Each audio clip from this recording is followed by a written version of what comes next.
Lembrando que o canal Switch TV BR agora é parceiro da Centauro. Quer ter 10% de desconto em qualquer produto vendido e entregue pela Centauro? É só usar o cupom SWITCH10 e fazer a festa. As histórias que a NBA não quer que você veja. Vídeo aqui do meu mano Vini, lá do Basca de Vila. Vamos aqui reagir, né? Vamos aqui ver. A NBA não quer que a gente veja? Então a gente vai ver, porque aqui é contra o sistema, porra. Bora! Médica, treinos em cemitérios e acidentes bizarros fazem parte das histórias macabras da NBA. Salve, manos e minas do Basca! Salve! Vinícius, e sejam todos bem-vindos ao canal. Quando pensamos nas histórias da NBA, geralmente são as de vitórias, como as das conquistas lendárias do Michael Jordan, os recordes do Stephen Curry ou das icônicas rivalidades. Mas há outras histórias pouco conhecidas e que nem de longe são de inspiração, mas sim de um lado sombrio da liga. Como o caso do Adrian Griffin, que era um jovem promissor e que chegou na NBA como a 7ª escolha do draft de 2001. Cara, não faço ideia dessa história. Pelo Houston Rockets. O Ed, desde que chegou na liga, mostrava ter sérios problemas com o alcoolismo, e isso fez com que o Houston Rockets o dispensassem por faltar os treinos e por se envolver em uma briga com a equipe. Mas É foda também, né, meu mano Ed? em 2003, ele acabou assinando com o Nets. Porém, o problema com o alcoolismo fez ele perder toda uma temporada devido a ter sido internado uma temporada inteira em uma clínica de reabilitação. Porém, quando o Ed saiu dessa clínica de reabilitação, ele conseguiu assinar um contrato com o Minnesota. Caramba, ainda conseguiu assinar um contrato depois de uma temporada inteira fora? Pô, foda. Mas teve uma queda significativa de produção, provavelmente fruto dos seus ainda recorrentes problemas com o álcool. Mas, infelizmente, o problema com o alcoolismo não só acabou com a sua carreira, mas com a sua vida também. A sua vida foi tragicamente interrompida por conta de um acidente de carro onde ele estava embriagado. Died early Friday morning when he drove his SUV into a moving train in Houston, Texas. E conforme relatos, ele estava completamente nu, vendo filme pornô no DVD da sua SUV, enquanto se chocou violentamente contra um trem. Puta que pariu, mano. Caralho.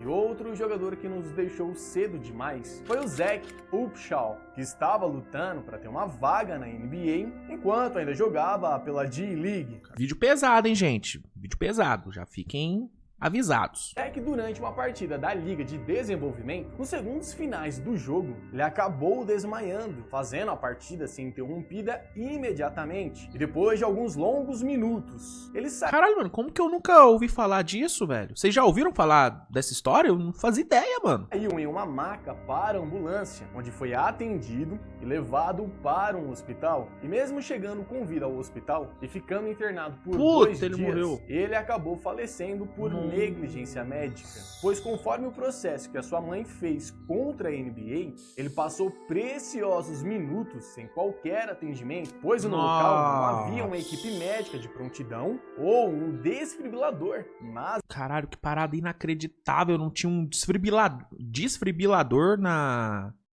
num jogo de D-League. Pô, D-League não é várzea, mano, desculpa, D-League é uma parada que tem o selo NBA. Como que não tinha uma equipe médica de prontidão? Que isso, mano?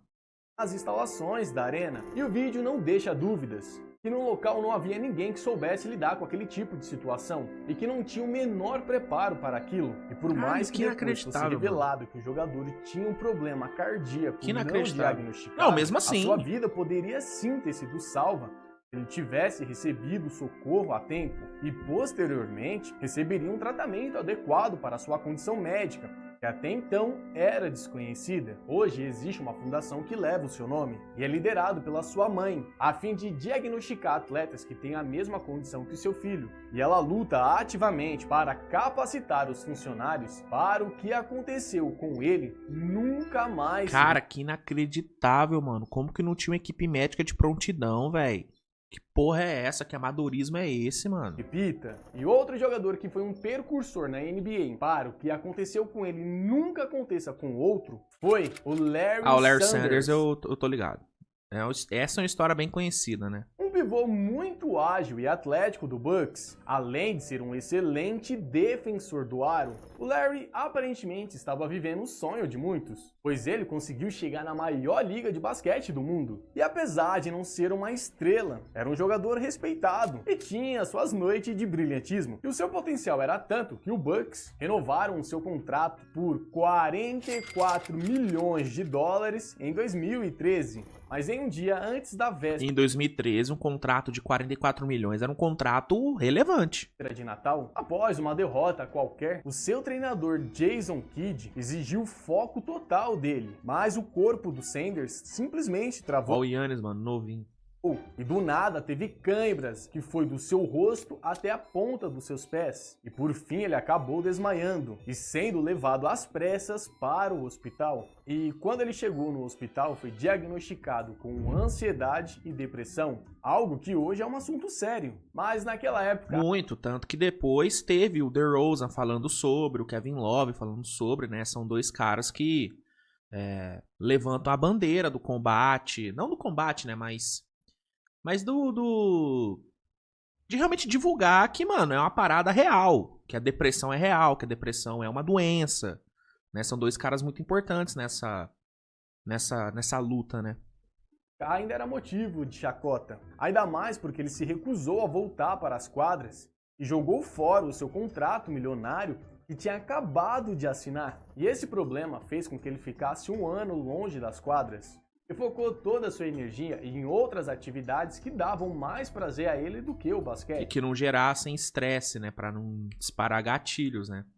E o seu retorno para a liga aconteceu pelo Cleveland Cavaliers, mas foi uma breve passagem, pois o time o dispensou supostamente por não conseguir assumir responsabilidades dentro e fora das quadras. Na época até chegaram a fazer boatos maldosos sobre ele, onde diziam que ele treinava e meditava em cemitérios para poder contemplar a morte. Mas claro que Caralho, isso não que bizarro, né? passou de um boato para ridicularizá-lo. Sanders foi o precursor ao falar de saúde mental entre os atletas, e que além de ser uma doença silenciosa, havia muito preconceito sobre o assunto no meio esportivo. Até hoje ainda tem, né, mano? Menos, né, do que tinha naquela época, mas hoje ainda tem muito preconceito. Mas hoje caras como Kevin Love e DeMar DeRozan falam abertamente sobre o tema, pois sabem que é um caso sério e que pode afligir a todos, independente de quantos milhões eles tenham na conta. E se esse assunto fosse tratado anteriormente com seriedade, provavelmente o Delonte West não esse também é um caso conhecidaço, né? teria chegado nessa situação. Vira e mexe, inclusive, aparece notícia sobre ele, né? Alguém posta que viu ele em alguma rua. É um caso bem conhecido. Tão deplorável.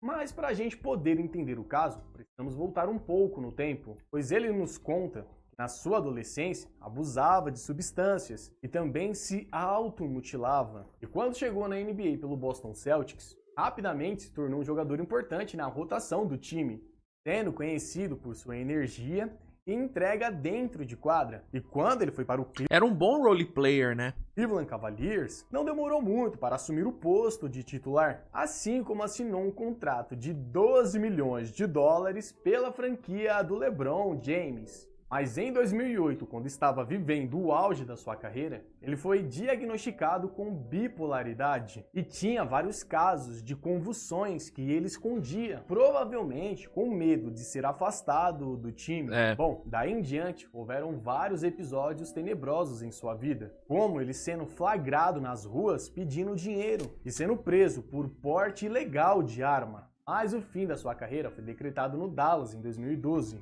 quando foi suspenso 2 vezes por uma discussão com membros da sua equipe.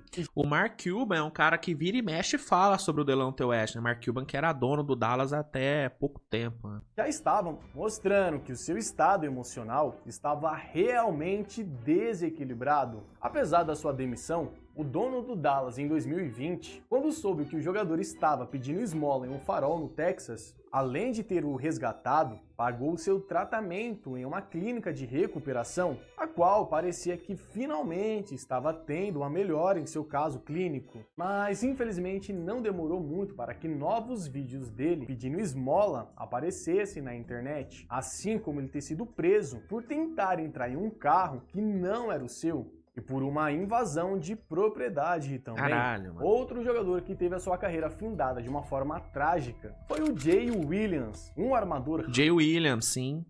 Jay Williams, que hoje virou comentarista, não virou? rápido e atlético. Eu lembro que nas finais ele foi um dos que saiu em defesa do Shai por conta da parada do Free Throw Merchant e tal. E que era a esperança do Chicago Bulls de se reerguer na era pós-Jordan. O Jay tinha feito uma excelente estreia na liga, mas antes de iniciar sua segunda temporada, ele fez algo que mudou completamente a sua vida. Foi sofrer um acidente de moto que quase o fez perder a sua perna e o deixou em uma cadeira de rodas sem saber se um dia voltaria a andar novamente. O acidente em si foi uma tremenda tragédia, porém ainda podia piorar e muito, pois os atletas, por contrato, são proibidos de andar de moto. E caso sejam descobertos, os times podem cancelar os seus contratos sem dar a eles sequer um único centavo. Ou seja, além do fato de talvez nunca mais poder andar, ele estaria completamente falido e cheio de dívidas médicas. Mas o Chicago Bulls, sem obrigação legal nenhuma, concordou em pagar uma parte do seu contrato,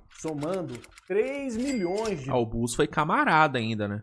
dólares. E após isso, ele foi forçado a encerrar a sua carreira com apenas um ano na NBA. De todos dessa lista, o Jay Williams foi o único que teve um final feliz, já que depois de um longo processo de reabilitação, ele voltou a andar. E hoje é comentarista da ESPN e mostra que a vida pode sim nos dar uma segunda chance. Galera, eu espero que vocês tenham gostado. Baita vídeo, Vini. Não esquece de deixar o like. Excelente, eu tô vendo que excelente. vocês estão esquecendo e isso, mano, ajuda demais a gente continuar crescendo aqui no canal. E se você for novo por aqui, mano, aproveita e se inscreve pra fazer parte dessa comunidade que só cresce. Mas agora sim eu vou encerrando por aqui, mas continue nos assistindo nos cards que estão aparecendo aqui na tela e falou! Falou, Vini. Tamo junto, meu parceiro.